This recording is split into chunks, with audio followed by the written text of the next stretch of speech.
Dois exercícios muito parecidos e que geram muitas dúvidas. Encontre o valor de x. Tem um triângulo retângulo e tem um x. Encontre o valor de x. Também tem um triângulo retângulo e o valor de x para encontrar. E agora o que eu uso? Vamos falar aqui do nosso triângulo retângulo rapidamente.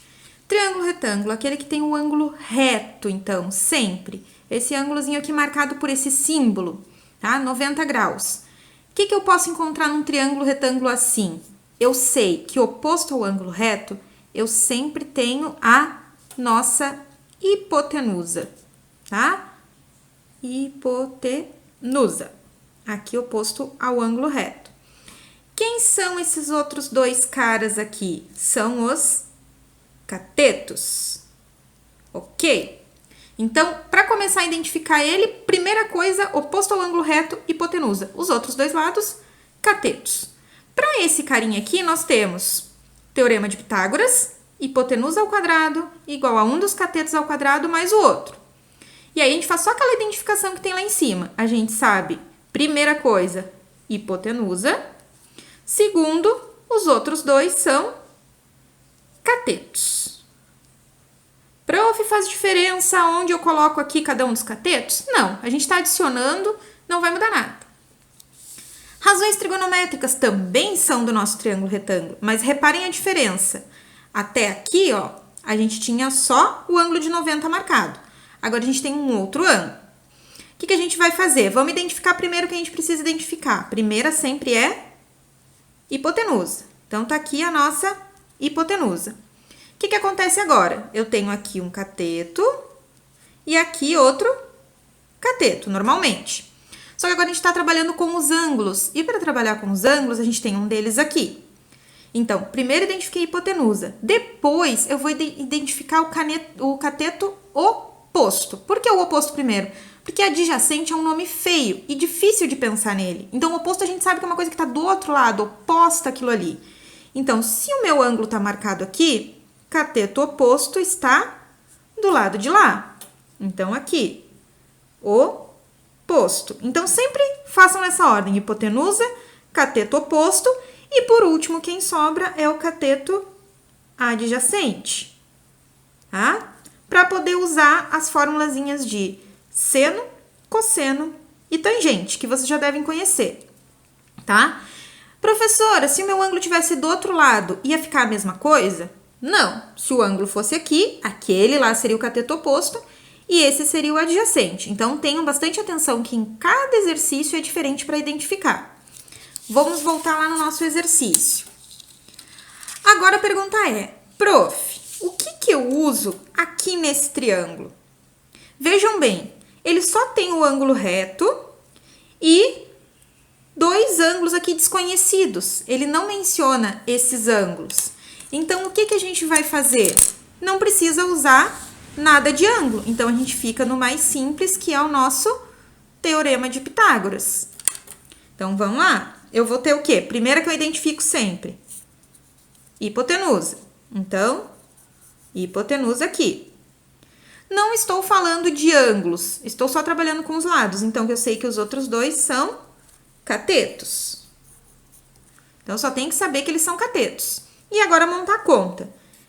Hipotenusa ao quadrado. Então, é 5 elevado ao quadrado. Igual. 1 dos catetos ao quadrado, qualquer um deles. Vou usar o x primeiro. X ao quadrado. Mais o outro cateto ao quadrado, que é o 3. Vou resolver os quadrados que forem possíveis.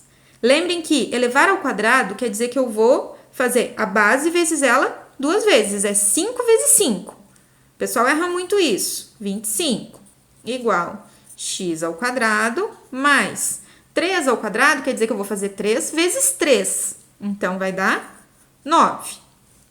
Tem mais de uma maneira de resolver. Eu poderia colocar todo mundo para o mesmo lado e fazer Bhaskara, que eu sei que vocês adoram. Mas também dá para isolar esse x aqui.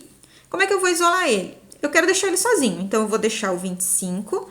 E esse 9 que estava lá, eu vou trazer para cá. Mas vamos mudar aquele nome que a gente usa que muda o sinal. Vamos usar operação inversa. Então, ele está somando, eu vou levar ele diminuindo. Menos 9 igual a x ao quadrado. Ah, prof, mas eu boto meu x para o outro lado. Pode colocar. Aqui é só para a gente não precisar deixar o x negativo. Então, aqui eu vou ter 16 igual a x ao quadrado. Lembra da operação inversa? Então, qual é o inverso de elevar ao quadrado? É extrair a raiz quadrada. Então, raiz quadrada de 16 é igual a x.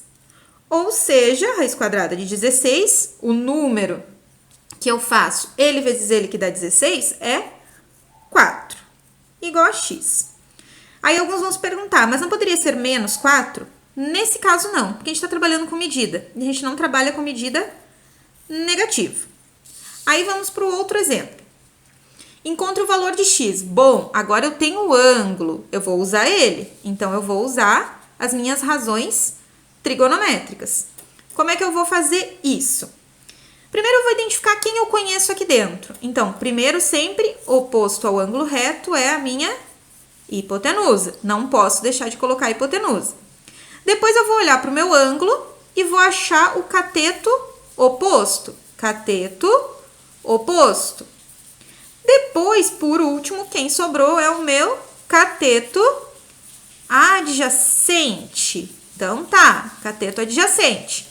Agora, eu tenho que ver o seguinte, eu tenho hipotenusa e quero saber cateto adjacente. Eu não tenho cateto oposto e nem quero saber ele. Então, eu vou olhar o seguinte, se eu vou usar esse e esse, qual das minhas fórmulas juntam hipotenusa com cateto adjacente? Então, ó, cateto oposto e hipotenusa, cateto oposto e cateto adjacente, mas só essa aqui que junta cateto adjacente com hipotenusa. Então, é essa que eu vou usar. Então, eu vou usar cosseno do ângulo, que aqui a gente chama de θ porque é fórmula, que é cateto adjacente dividido pelo valor da hipotenusa. Ok. Quem é o nosso θ? O nosso θ é 30 graus. Então, cosseno de 30 graus igual. Quem é o nosso cateto adjacente? X. Quem é a nossa hipotenusa? 10. Mas e agora, o que eu faço com isso? Nosso cardzinho lá do outro vídeo. Eu vou olhar aqui, ó. Cosseno de 30.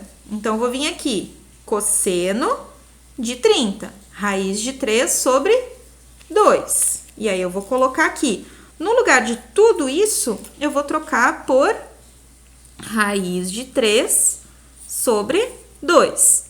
Igual ao x sobre 10. O que eu faço agora? Uma das maneiras é multiplicar cruzado.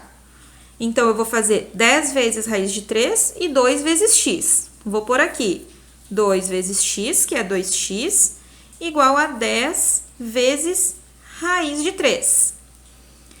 Não tem como eu resolver isso aqui assim. Não posso levar esse 10 para dentro, nem tirar esse 3 para cá, não nesses casos aqui.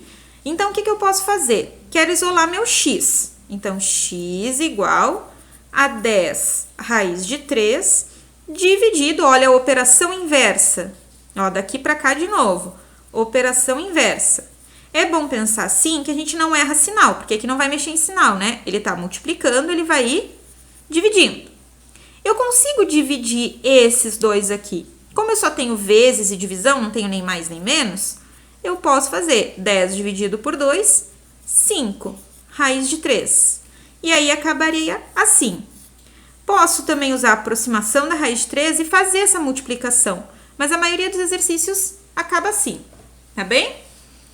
Beijos e até a próxima!